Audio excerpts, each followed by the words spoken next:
శ్రీ మాత్రే నమః. ఇవి బ్రహ్మసూత్రాలు.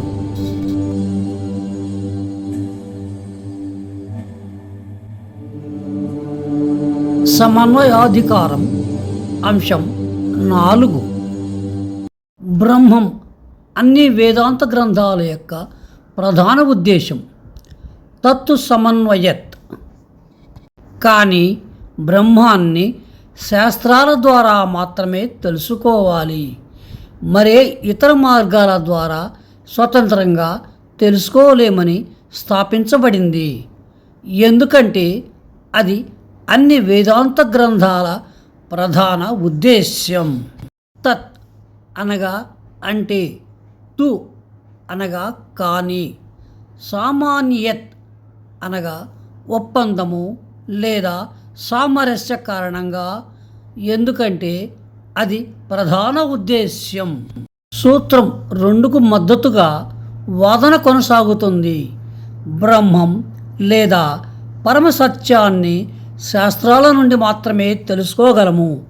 ఎందుకంటే శాస్త్రాలలోని అన్ని భాగాలను అటువంటి సిద్ధాంతం ద్వారా మాత్రమే సమన్వయం చేయగలము. వేదాంత గ్రంథాలు బ్రహ్మాన్ని మాత్రమే ప్రస్తావిస్తాయి. ఎందుకంటే వాటి ప్రధాన విషయం బ్రహ్మమే. ప్రపంచానికి బ్రహ్మమే ఏకైక కారణం అనే ప్రతిపాదన స్థాపించబడింది. ఎందుకంటే ఇది శాస్త్రాల యొక్క ప్రామాణికమైన వాక్యం.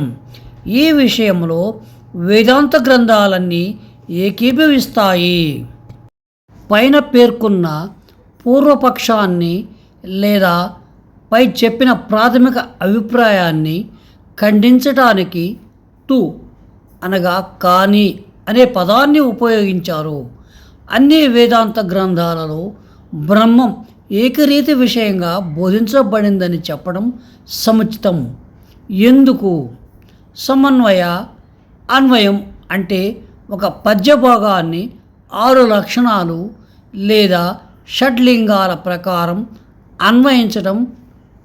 అవి మొదటగా ఉపక్రమ, ఉపసంహార ఏకవాక్యత, ప్రారంభములో మరియు ముగింపులో ఏకీభావం. రెండవది అభ్యాస, పునరావృతం. మూడవది అపూర్వత, విషయ ప్రత్యేకత. 4 ఫలం. 5 అర్థవాద, స్తుతి. మరియు 6 యుక్తి అనగా తర్కం. ఈ 6 లక్షణాలు ఏ రచన యొక్క నిజమైన ఉద్దేశాన్ని గ్రహించడానికి సహాయపడతాయి. చాందోగ్యోపనిషత్తులోని 6వ అధ్యాయంలో అన్ని పద్య భాగాలకు బ్రహ్మమే ప్రధాన ఉద్దేశం.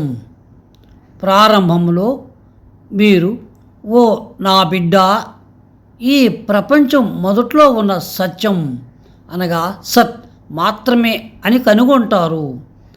అది ఇలా ముగిస్తుంది: దానిలో ఉన్న ప్రతిదానికి దాని ఆత్మ ఉంది. ఇది సత్యం. అదే ఆత్మ. ప్రారంభ ముగింపు భాగాలలో ఏకాభిప్రాయం ఉంది. ఇదే ఉపక్రమ, ఉపసంహారం. గురువైన ఉద్దాలిక తన శిష్యుడైన శ్వేతకేతువుకు తత్వం అసి అని 9 సార్లు పునరుద్ఘాటిస్తాడు. ఇదే అభ్యాసం. బ్రహ్మం నిస్సందేహంగా ఏకమైనది. ఎందుకంటే ఆయన అనంతమైనవాడు మరియు అద్వితీయుడు. మీరు బ్రహ్మజ్ఞానాన్ని పొందినప్పుడు మిగతావన్నీ తెలుస్తాయి. ఇదే ఫలం. శాస్త్రాలలో తర్కం ఉంది. కుండలు మట్టి తప్ప మరేమీ కానట్లే, ఆభరణాలు బంగారం తప్ప మరేమీ కానట్లే, అలాగే ఈ నామరూప ప్రపంచం బ్రహ్మం తప్ప మరేమీ కాదు. మీరు మట్టి స్వభావాన్ని తెలుసుకుంటే మట్టితో తయారైనవన్నీ మీకు తెలుస్తాయి. అదేవిధంగా మీరు బ్రహ్మాన్ని తెలుసుకుంటే మిగతావన్నీ మీకు తెలుస్తాయి. విశ్వం యొక్క సృష్టి, స్థితి మరియు లయానికి బ్రహ్మమే మూలం. స్తుతి రూపంలో ఇదే అర్ధవాదం లేదా స్తుతివాదం.